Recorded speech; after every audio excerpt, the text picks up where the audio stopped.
Revolusi bumi adalah perputaran bumi mengelilingi matahari. Tidak hanya bumi yang mengalami revolusi, melainkan planet-planet lain di sistem tata surya juga mengalami revolusi. Matahari sebagai pusat tata surya dikelilingi oleh semua benda langit termasuk bumi. Bumi mengelilingi matahari sebagai pusat tata surya, di samping itu bumi juga mengalami rotasi. Revolusi bumi berlangsung selama 365,4 hari. Artinya, jika berawal dari satu titik dan kembali ke titik tersebut membutuhkan waktu 365,4 hari atau 12 bulan. Arah perputaran revolusi bumi dari barat ke timur dengan kecepatan 30 km per detik.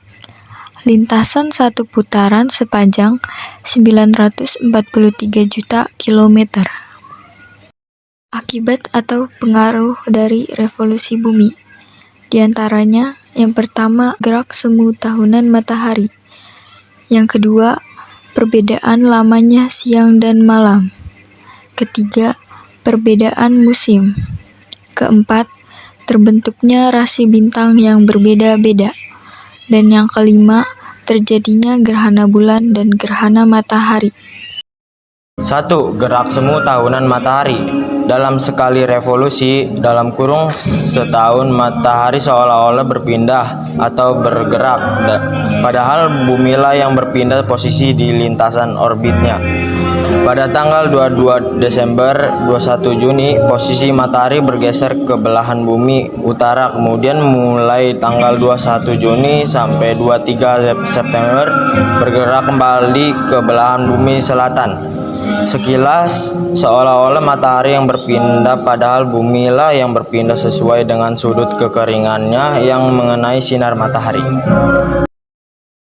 Pada tanggal 21 Juni 22 Desember matahari bergerak ke arah belahan bumi selatan, di mana di saat perpindahan ke selatan pada tanggal 23 September berada tepat di khatulistiwa.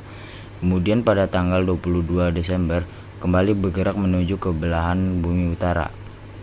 Sehingga tanggal 21 Juni dalam pergerakan ke belahan bumi utara pada tanggal 21 Maret, posisi matahari berada kembali di atas khatulistiwa. Gerak tersebut adalah gerak semu, artinya kita seolah melihat matahari yang bergerak, sebenarnya bumilah yang bergerak. 2. Perbedaan lamanya siang dan malam. Ketika posisi matahari di utara bumi, maka daerah di sekitar belahan bumi utara mengalami durasi siang lebih lama dari malam, sedangkan dan daerah di sekitar belahan bumi selatan mengalami durasi malam lebih lama dari siang. Sebaliknya, ketika posisi matahari di selatan bumi, maka daerah di belahan bumi selatan mengalami durasi siang lebih lama dari malam, dan daerah di sekitar belahan bumi utara mengalami durasi malam lebih lama dari siang. Akan tetapi saat posisi matahari di ekuator, peristiwa durasi siang ke malam relatif sama. 3. Perbedaan musim. Gerak semu tahunan matahari melakukan perbedaan musim di antara belahan bumi. Wilayah yang beriklim tropis di antara 0 sampai 45 lintang utara dan lintang selatan biasanya memiliki dua musim, yaitu musim kemarau dan musim hujan. Sementara wilayah yang di atas 23% lintang utara dan lintang selatan biasanya memiliki 4 musim, yaitu musim panas, musim dingin, musim semi, dan musim gugur. Bulan Desember sampai Maret musim dingin di bagian utara, musim panas di bagian selatan. Bulan Maret sampai Juni musim semi di bagian utara dan musim gugur di bagian selatan. Bulan Juni sampai September musim panas di bagian utara, musim dingin di bagian selatan. Bulan September sampai Desember musim gugur di bagian utara dan musim semi bagian selatan. 4. Terbentuknya rasi bintang yang berbeda-beda. Rasi bintang adalah susunan bintang-bintang kecil dilihat dari bumi. Posisi bintang yang satu dengan yang lain sebenarnya berjarak sangat jauh.